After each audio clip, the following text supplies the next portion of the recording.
Après l'autre, il n'a pas encore fait.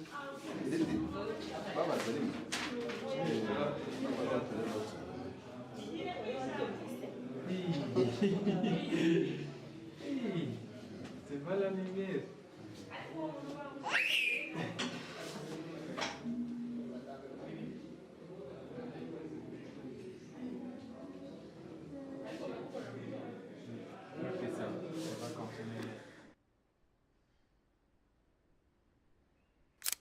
Depuis plus de 20 ans, l'ONG belge Lumière pour le Monde lutte contre la cécité.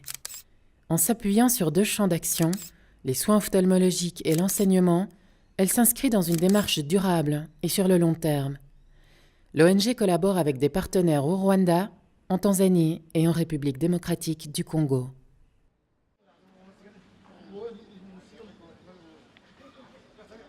À l'heure actuelle, on dénombre 39 millions de personnes aveugles à travers le monde.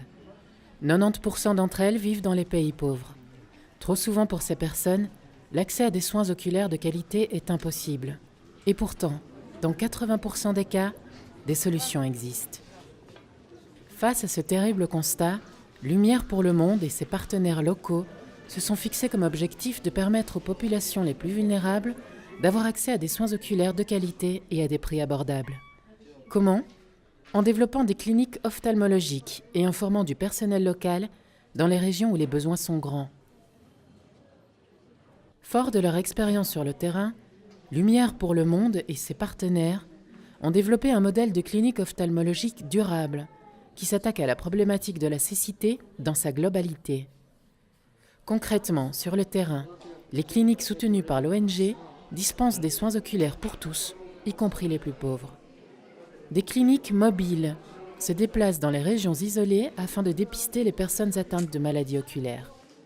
Ces personnes sont ensuite redirigées vers la clinique afin d'y subir des examens approfondis et des soins adaptés. Cela peut aller d'un simple traitement par médicament jusqu'à une intervention chirurgicale.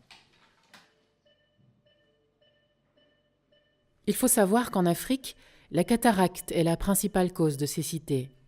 Dans les pays occidentaux, cette maladie touche essentiellement les personnes âgées, mais dans de nombreux pays d'Afrique, beaucoup d'enfants sont atteints et deviennent aveugles.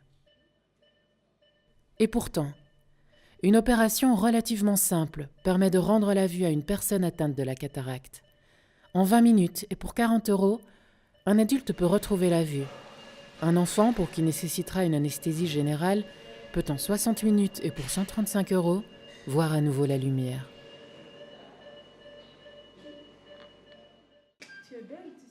Dans certains cas, la cécité des enfants ne se règle pas uniquement par une intervention chirurgicale. Après une opération, à la différence d'un adulte, un enfant doit souvent réapprendre à voir et a besoin d'un suivi spécifique.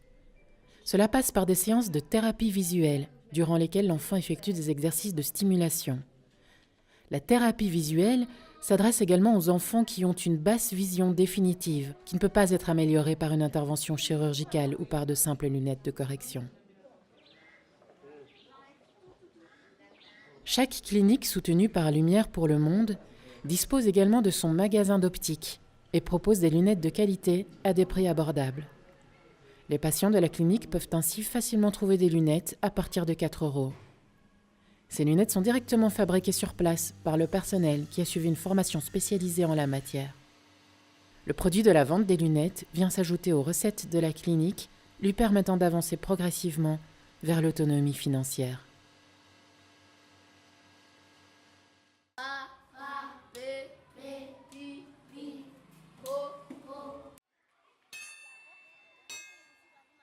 Le second champ d'action de Lumière pour le Monde concerne l'enseignement des enfants aveugles et malvoyants.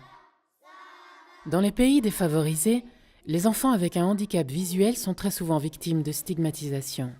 Ils sont considérés comme inférieurs, incapables d'apprendre, et sont alors exclus de l'enseignement.